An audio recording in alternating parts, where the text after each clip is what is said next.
Казань – третья столица России, жемчужина Поволжья и один из самых узнаваемых и быстро развивающихся городов страны. И именно здесь творятся чудеса, которые так и не может объяснить современная наука. Здесь почти 5 столетий назад была найдена одна из главных христианских святынь. Здесь она была утрачена, и сюда же она вернулась вновь. Казанская икона Божьей Матери. Почему же именно эту святыню так почитают? Ведь икон, даже чудотворных, много.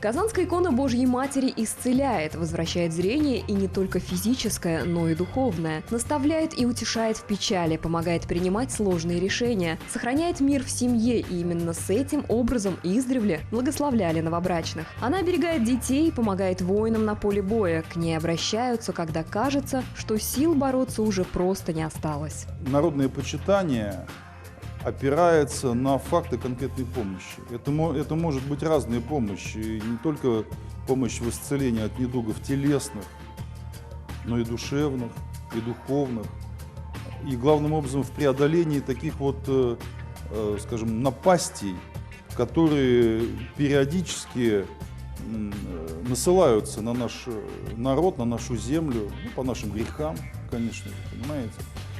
И вот в такие трудные моменты истории, когда народу бросается вызов, когда неприятель у ворот или уже зашел к нам, понимаете, вот в эти трудные моменты истории всегда Казанская икона Божьей Матери была вот такой путеводной звездой.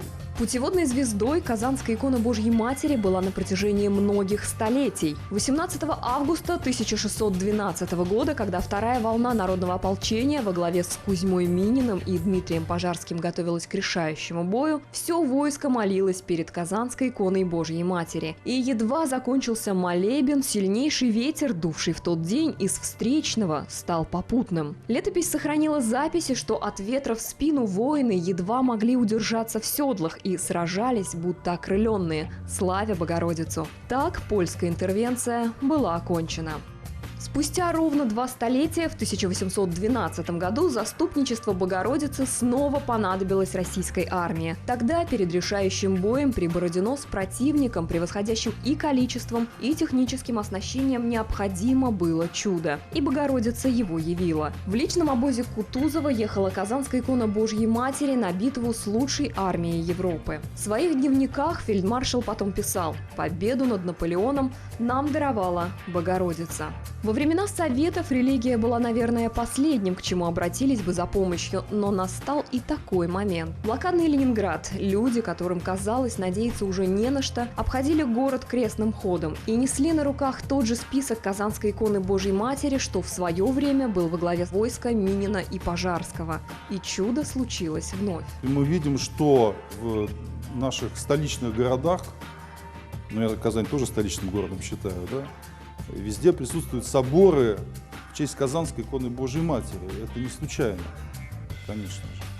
Ну и потом, просто если вы зайдете в любую православную семью, даже если люди, как у нас говорят, не очень воцерковленные, все равно обязательно где-то икона у них будет присутствовать. И, наверное, каждый верующий знает чудесную историю ее обретения. 1579 год. Сильнейшие пожары только что отбушевали в Казани, и население, почти половины города, лишилось практически всего. Среди погорельцев оказалась и семья 9-летней Матроны, и, как все, обживалась на новом месте. На 3-ю после пожара ночь явилась девочке во сне Богородица и попросила отправиться на то место, где до пожара стоял дом Матроны, и раскопать его фундамент. Повторился сон и на 2-ю ночь, и на 3-ю, и отправилась девочка на поиски. Долго пришлось искать, отчаялись уже все, кроме самой упрямицы, ее мамы и местного священника. И вдруг в земле показался сверток, а в нем никем не виденная раньше икона. Чудом стало ее обретение, и чудесами продолжила она свой путь. Исцеляла слепцов, возвращая людям зрение не только физическое, но и духовное. И также почти чудом бесследно она пропала в 1904 году. По версии следствия, похищена она была ради драгоценного оклада, а саму чудотворную икону сожгли в печи.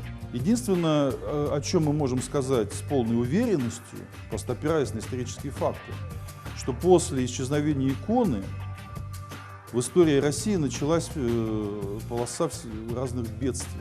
Кто-то может отрицать или не верить, или считать эту точку зрения несостоятельной, но то, что Казанская икона неразрывно связана с судьбой России, является абсолютно объективным, достоверным историческим фактом. Уцелела первоявленная икона или все же была сожжена в начале 20 века, так до сих пор и неизвестно. Но самый чтимый ее список почти целый век скитался по миру. Побывал и в коллекциях английских миллионеров, и путешествовал по США, нашел пристанище в Португалии, в городе Фатима, и уже оттуда попал прямиком в Ватикан, в личные покои Папы Римского Иоанна Павла II, где и провел последующие 10 лет. И, наконец, в августе 2004 года Казанская икона Божьей Матери вернулась в Россию, а вскоре и туда, где все начиналось – в Казань. С 2016 года на месте обретения Казанской иконы Божьей Матери строится собор в ее честь. Почти столетие, с 1807 года, здесь стоял точно такой же собор, который был разрушен во время революции 17 года. И, как говорят верующие, с обретением новой обители хранительница и заступница Богоматерь с новыми силами будет сохранять и защищать. По преданию, Россия хранима Всевышним, пока ее с 4 сторон охраняет Божья Матерь – Иверская с юга, Тихвинская с севера, Смоленская с запада, Казанская с востока. Мы возлагаем и должны возлагать упование и надежду на Бога и на Божью Матерь. Но есть очень хорошая пословица в России: «На Бога надейся, а сам не плашай».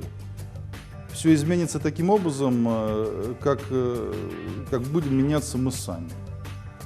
Если мы свою жизнь захотим изменить к лучшему, значит, она будет меняться к лучшему.